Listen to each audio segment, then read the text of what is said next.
Hey YouTube, it is Easy E here bringing you guys another Ultraman review. Today we'll be reviewing Ultraman Tiga, Ultraman Dyna, and Ultraman Gaia, the decisive battle in hyperspace. Yeah, this is one of my favorites growing up, so I'm really happy to review it for you guys today. Make sure you guys comment, subscribe, and like this video down below. And let me know if you guys have any more video suggestions for me. So alright, let's get into it. So this movie was produced back in 1999 and was actually a spin-off of the Ultraman Gaia series. Similar to the last movie that we reviewed, which was a spin-off to the Ultraman Dyna series. This was a continuation, which was a spin-off of the Ultraman Gaia series. So Ultraman Gaia actually doesn't take place in the same universe as Ultraman Tiga and Dyna. But in this movie, there's this weird object that is able to bring them all together. So the movie itself starts off with Gamu being chased by this mysterious man on a roof. And the guy actually turns into an alien and he destroys the roof that they're on. And Gamu gets separated from his device that turns him into Ultraman. So eventually, this is a really cool scene where he goes, Gaia! I always remember that, you know, since my childhood. But, you know, he turns to Ultraman Gaia, and they begin to fight. So, yeah, then we learn that this is all being watched on a TV. So, yeah, folks, we go into our universe here. So this movie actually takes place in our universe, us being the viewers watching Ultraman at home and stuff. So this kid is watching Ultraman. He's watching Ultraman Gaia, who's his favorite Ultraman. And then there's this girl playing around, and she has a red spear. Turns out that this spear is a wishing spear. So anything that you wish for can come true. So the kid actually wishes that Gamu was inside of his universe. So skip forward a little bit, the kid gets bullied, and Ultraman Gaia comes into our universe. So Gamu arrives in our universe, and he is inside of his XIG fighter jet. And he meets the kid, but another kid actually takes the spear and wishes for a monster to appear. And the same monster that Ultraman Gaia was fighting appears. So he actually he turns to Ultraman Gaia, and the two begin to start battle. But Ultraman Gaia's gauge of life is a little weird inside this universe. So he quickly ends the battle with a photon edge. So after this, of course, Gamu is surrounded by children, which eventually turns into police because, you know, he's not supposed to be in this universe. And eventually the kids that were bullying our main character earlier, they take the spear and Gamu disappears and goes back to his world. So the three kids that took the spear earlier, they actually take the spear and they wish for 3 monsters to appear.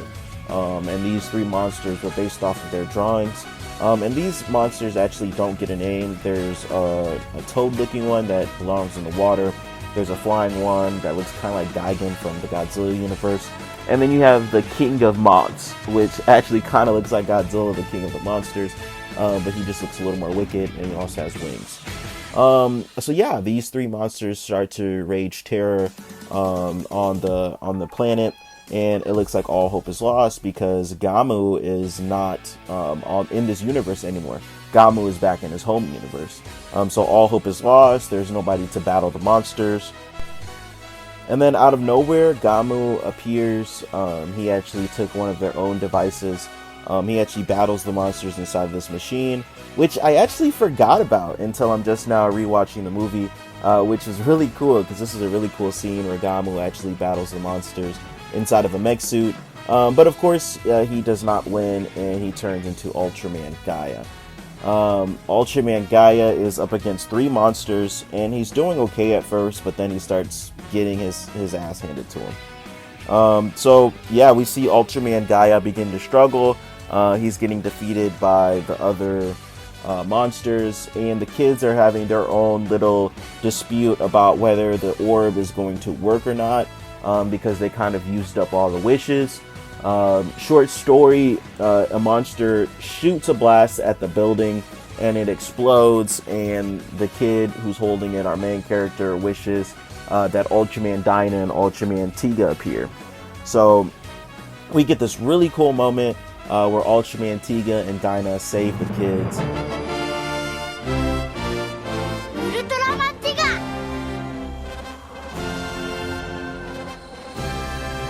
Ultraman Dyna!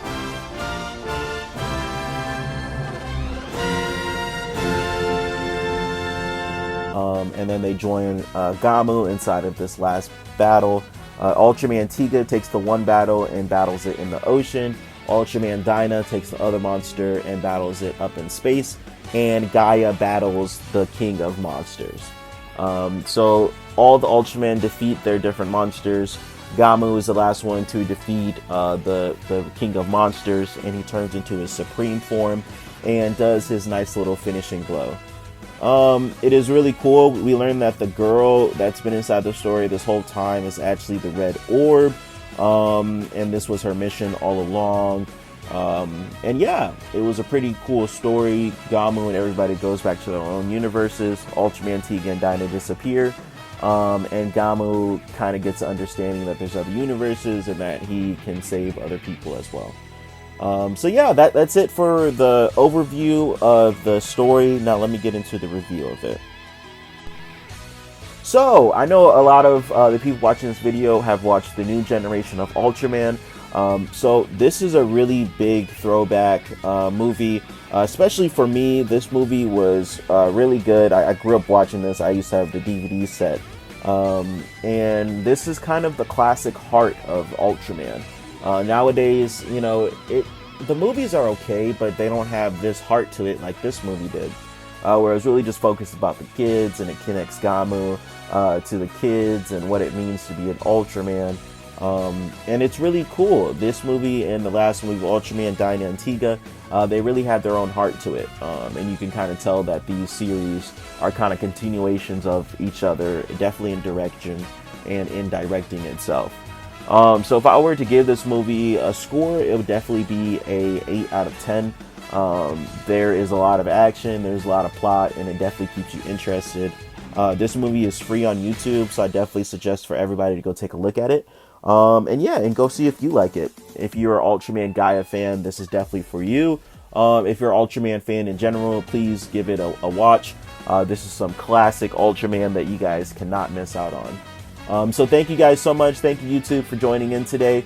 If you like this video, please like, share, and comment down below. And let me know if you guys have any more video suggestions or movies, Ultraman movies that you guys want me to review. Thank you guys so much, and see you soon. Ellis signing out. Peace.